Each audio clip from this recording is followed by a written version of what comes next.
ഒന്നാമത്തെ കാര്യം സഹോദരങ്ങൾ, എന്താണ് ജക്കാത്ത് എന്നുള്ളത്? ജക്കാത്ത് എന്നുള്ള വാക്കിന് അറബി ഭാഷയിൽ അർത്ഥം വരിക, മലയാളത്തിൽ അർത്ഥം വരിക, അതിന് വർധനവ് എന്നാണ് അർത്ഥമുണ്ട് ജക്കാത്തിന്. അതുപോലെ ശുദ്ധീകരണം, വികാസം, ഇതൊക്കെ ജക്കാത്ത് എന്നുള്ള വാക്കിന് ഭാഷാർത്ഥം നൽകുകയാണെങ്കിൽ അങ്ങനെയാണ് ലഭിക്കുക. യഥാർത്ഥത്തിൽ ഈ അർത്ഥം നോക്കിക്കഴിഞ്ഞാൽ അതൊരർത്ഥത്തിൽ ശരിയായ കാര്യവുമാണ്. കാരണം ജക്കാത്തിലൂടെ ഒരിക്കലും സമ്പത്ത് കുറഞ്ഞു പോവുകയില്ല. ഒരാൾ ജക്കാത്ത് കൊടുത്തതിന്റെ പേരിൽ അയാളുടെ സമ്പത്തിൽ കുറവ് വരികയല്ല വരുന്നത്. യഥാർത്ഥത്തിൽ അവൻ ഭൗതികമായി നോക്കുമ്പോൾ അവന്റെ 2.5% കുറയുന്നുണ്ട് എങ്കിലും ബാക്കിയുള്ള സമ്പത്തിൽ ബറക്കത്തുണ്ടാകും. അതുപോലെ തന്നെ അള്ളാഹു സുബ്ഹാനഹു വ തആല അത് വർദ്ധിപ്പിച്ചു കൊടുക്കുകയും ചെയ്യും. അതുപോലെ തന്നെ അത് ശുദ്ധീകരണവുമാണ്. അവന്റെ സമ്പാദ്യത്തിൽ എന്തെങ്കിലുമൊക്കെ കുറവുകൾ വന്നിട്ടുണ്ട് എങ്കിൽ അതിനുള്ള ശുദ്ധീകരണം കൂടിയാണ് അവന്റെ ഈ സക്കാത്ത് എന്നുള്ളത്. അതൊക്കെ ഈ വാക്കിന്റെ അർത്ഥം കാണാൻ സാധിക്കും. എന്നാൽ കർമ്മശാസ്ത്രപരമായി എന്താണ് സക്കാത്ത് എന്നുകൊണ്ട് ഉദ്ദേശിക്കുന്നത്?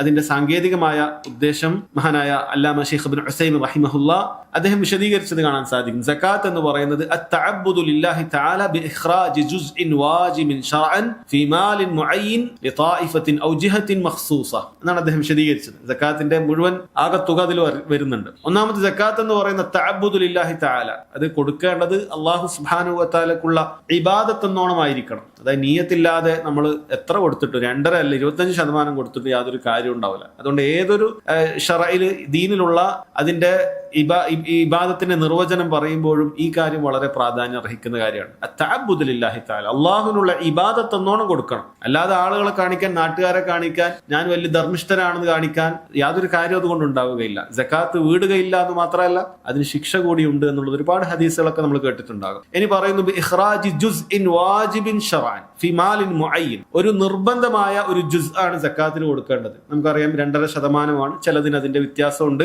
അത് എല്ലാത്തിനും കൊടുക്കണോ? വേണ്ട. ഫിമാലിൻ മുഅയ്യിൻ, എല്ലാ വസ്തുക്കൾക്കും സക്കാത്തില്ല, സക്കാത്തുള്ള വസ്തു ഉണ്ട്. ഇനി ആർക്കാണ് കൊടുക്കേണ്ടത്? ലിതായിഫ ഔ ജിഹത്തിൻ മഖ്സൂസ, സക്കാത്തിന്റെ അവകാശികളായിട്ടുള്ള 8 അവകാശികളുണ്ട്. അവരിലേക്ക് കൊടുത്താലേ അത് വീടുകയുള്ളൂ. ഈ കാര്യത്തിൽ സക്കാത്തുമായി ബന്ധപ്പെട്ട അതിന്റെ എല്ലാ കാര്യങ്ങളും ഉൾക്കൊണ്ടു. ഇൻഷാ അല്ലാഹ് അതാണ് നമ്മളിനി ബാക്കി വരുന്ന ഭാഗങ്ങളിൽ മനസ്സിലാക്കുന്നത്.